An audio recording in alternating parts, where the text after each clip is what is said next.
Faedah yang pertama, Allah Ta'ala sebut innal ladzina qalu rabbuna Allah summa istaqamu. Ayat ini dalun, ayat ini menunjukkan kepada siapa dia beriman kepada Allah dan beramal dengan amal yang soleh setelah dia dibangkitkan daripada kubur, la yanaluhum khaufun wala huznun. Dia tak bangun kubur tu tak takut kapur, tak takut. Walaupun anak cucu dia, isteri dia, suami dia, kawan-kawan dia yafirun, lari semua, kita tenang. Sebab kita ada iman, kita ada amal, kita beristiqamah. Maka di saat itu kita bangun dalam keadaan tenang, aman, tak takut, tak duka cita. Allahu Akbar. Ini faedah istiqamah besar. Tulis faedah yang kedua, ayat yang sama, perhatikan kepada susunan ayat. Allah kata apa? Innal ladzina qalu rabbuna Allah thumma. Tengok dalam ayat, terjemahan ayat. Sesungguhnya orang yang menegaskan keyakinan dengan berkata Tuhan kami ialah Allah, thumma, kemudian, thumma istaqam, kemudian mereka istiqamah. Jadi para pelajar kena ingat, dia panggil thumma. Kalau kata thumma itu menunjukkan kepada tertib susunan. Maknanya orang ni telah beriman dengan iman yang mantap, kemudian berterusan iman dia tu sampai dia mati. Nak lagu tu. Bani kalau orang yang kekal pendirian, ada setengah orang yang beriman lepas tu lari, jangan. Semalam saya dikunjungi oleh orang Malaysia daripada Penang. Dia ni Cina, Buddha. Dia berhijrah bekerja di Jepun, Tokyo. Dan alhamdulillah Cina Malaysia pergi masuk Islam di pusat dakwah yang kita tubuhkan, nama dia JDC, Japan Dakwah Center. Tuan-tuan boleh tengok di Facebook, Japan Dakwah Center Osaka. Dia masuk Islam situ. Bila dia mari, dia balik ke Kelantan ni, dia nak jumpa Abu Anas, sahabat kita Ustaz Abdullah buat mari. Banyak soalan-soalan dia, soalan yang pening kita nak jawab. Dia kata, Ustaz, macam mana saya mau ikut? Sama-sama Ustaz ni bertelagah.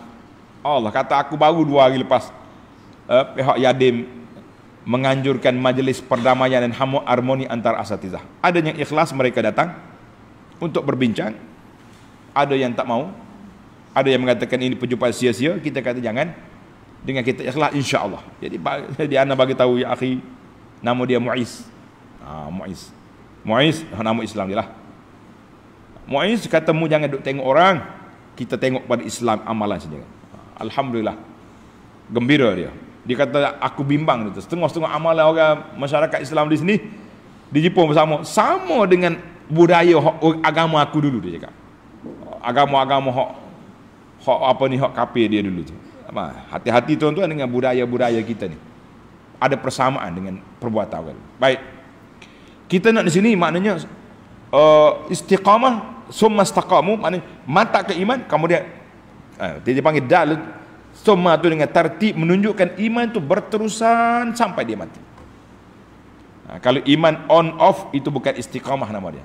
Iman tak mantap. Na'udzubillah. Yang ketiga, faedah yang ketiga, masih dalam ayat yang sama. Ayat kita ada 2 ayat ni je. Anna mujarrad al-aqidah, mujarrad orang itu mengaku beriman saja tapi tidak beramal, maka itu tidak benar. Tidak benar. Sehingga dia beramal dengan amal soleh. Kita telah bincang lama banyak kali dah, amalan kita nak jadi soleh mesti ada 2 perkara. Tanda pelajar. Yang pertama, kita melakukan ibadat itu dengan ikhlas. Yang kedua, mengikut acuan cara yang telah diajar oleh Nabi sallallahu alaihi wasallam, barulah dia jadi amal soleh. Kalau tidak, tak jadi amal soleh, dia jadi amal toleh, na'udzubillah. Amal yang tidak baik. Maka di sini iman ahlus sunnah wal jamaah, dia mesti ada 3 komponen. Pelajar catat, tulis molek. Iman mengikut definisi ahlus sunnah wal jamaah yang benar, kita kena ada 3. Yang pertama, kita kena kata dengan mulut, asyhadu an la ilaha illallah. Yang kedua, kita kena tasdik, hati kita yakin. Yang ketiga, anggota kita beramal dengan apa yang kita yakin. Solat, puasa, semua jaga. Kalau dia kata macam ni, aku beriman, yakin 100% ada Allah, tapi dia tak solat, tak semaya, dia panggil liberal sekarang ni, sekular. Zaman dulu dia panggil iman murjiah. Ini payah sikit ni, kalau sekular dengan liberal selalu dengar. Satu lagi penyakit dia panggil murjiah. Penyakit murjiah ni penyakit orang zaman dulu yang memisahkan iman dan amal. Kalau dia dah beriman, boleh tu, walaupun dia tak beramal, tak salah. Kita ahlus sunnah ni mesti iman dan amal dan tasdik. Satu lagi dia panggil iman munafik, na'udzubillah. Dia kata dengan lidah, tak ada tasdik dengan hati. Dia tak percaya, tapi lidah dia depan kita, derah dia zikir pada kita, tapi dia tak percaya apa sebenarnya. Beramal nak tunjuk orang, waktu ada orang dia buat, waktu tak ada orang dia lari. Itu munafik. Baik, kita pergi pada faedah yang keempat. Biasanya dalam penggunaan istilah, kalau kita tengok orang ni orang baik, orang sudah beramal dengan Islam, kita panggil multazim, beriltizam, komitmen. Dia ni kuat iltizam dia dengan Islam. Jadi kata ada sebahagian ulama, menarik jugalah pelontaran ni. Dia kata al-ahsan, lebih baik kita guna orang yang baik-baik ni, yang sudah duduk di atas jalan yang baik ni, kita panggil dia mustaqim. Bukan nama mustaqim, nama orang tu lain. Mustaqim maknanya orang yang istiqamah di atas landasan iman dan amal. Kalau kata multazim tu orang yang ada komitmen, ada tanggungjawab untuk membalas, itu dipanggil multazim. Dalam Quran Allah Ta'ala guna kalimat summastaqamu, dia tak guna kalimat summaltazamu. Jadi kita guna kalimat istiqamah lebih mantap daripada menggunakan kalimat multazim. Sebab kalau mengikut ulama fiqh, kalau kata multazim ada makna lain. Ada makna lain, bahawa orang ni lazimah, mesti atas dia menunaikan ni. Maknanya dia kena pergi bayar hutang orang, itu dia panggil iltizam. Tapi kalau kata istiqamah, lebih kepada tadayun, beragama. Jadi kita guna kalimah istiqamah, mustaqim, istiqamah. InsyaAllah kita termasuk di kalangan orang yang istiqamah, insyaAllah. Yang kelima, celak mata, buka minda, sedikit perbahasan. Dalam ayat ini Allah Ta'ala sebut jazaa'an bima kanu ya'malun, sebagai balasan kepada apa yang kamu kerjakan. Dalam hadis yang sahih, Nabi SAW bersabda, tengok dalam hadis Nabi kata apa? Lan yudkhila ahadan minkum amaluhu al-jannah.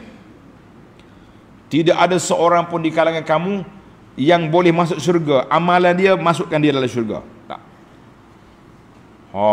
Tidak ada seorang pun boleh masuk syurga, amalan dengan sebab tidak masuk syurga dengan sebab amalan semata-mata. Qalu, sahabat bertanya, wala anta ya Rasulullah, Tuhan sendiri, Rasulullah sendiri tak boleh masuk syurga dengan amalan? Qala sallallahu alaihi wasallam, wala ana, aku sendiri tak boleh masuk syurga dengan amalan, illa an yataghammadani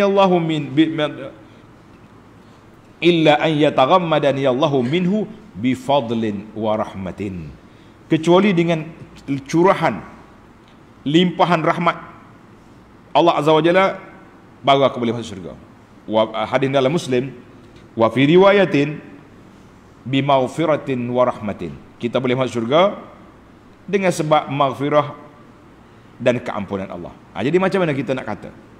Macam mana kita nak taufik di antara ayat ini? Jawab dia, tulis awak. Apa yang diisbatkan itu usbita bi ba'is sabab.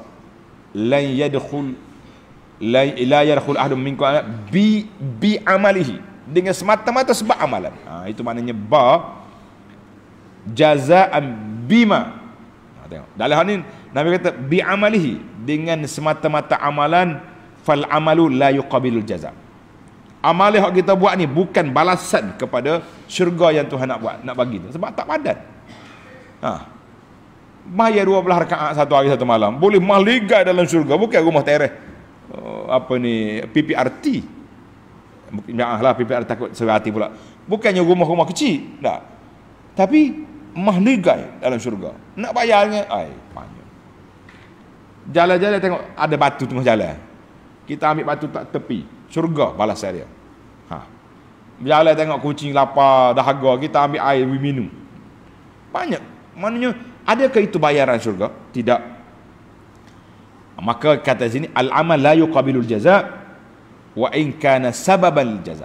Amalan kita bukan nak bayar syurga, tapi dia menjadi sebab untuk melayakkan kita ke syurga. Dia panggil fa sababiyah. Jaza'an bima. Maknanya, dengan sebab amalan kamu layak ke syurga, bukan semata-mata kamu syurga, dengan sebab amalan. Kenapa hal ayat tu halus dia punya perbahasan. Dalam hadis lain pula, tanda soal lagi hadis. Lau anna Allah azzaba ahla samawatihi wa ala ardihi la azzabahum wa huwa ghairu zalimin lihi. Nabi kata sallallahu alaihi wasallam, kalau Allah Taala azab seksa semua sekali, penduduk langit dengan penduduk bumi, Allah Taala seksa, dia tidak zalim. Walau rahimahum kanat rahmatu khairan lahum min amalihim. Tapi kalau Allah Taala beri rahmat kepada kita, rahmat dia lebih baik daripada amalan kita. Maknanya kita ni bergantung kita dengan rahmat Allah Azza wa Jalla. Hadal hadis akhrajahu Abu Dawud wal lafzu lahu wa sahahu jam'un minal ulama. Jadi selesailah pada kita jemaah, kita faham bahawa ayat ini tidak kontra dengan hadis. Hadis itu tidak mengatakan bahawa amalan kita menjadi balasan, bayaran kepada syurga, tetapi amalan kita hanya menjadi sebab untuk melayakkan kita ke syurga. Allahumma ja'alna, amin, kata. Allahumma ja'alna min ahli jannah, wa ja'alna min ahli istiqamah, wa ja'alna min ahli iman.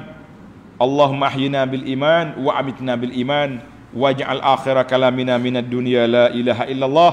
Allahumma akhtim lana bi husnil khatimah. Wa sallallahu ala nabiyyina Muhammadin wa ala alihi wa sahbihi ajma'in walhamdulillahi rabbil alamin. InsyaAllah siri akan datang kita akan sambung ciri-ciri orang nak pergi ke syurga, iaitulah menghormati, menyayangi dua ibu bapa. Sekian, assalamualaikum warahmatullahi wabarakatuh.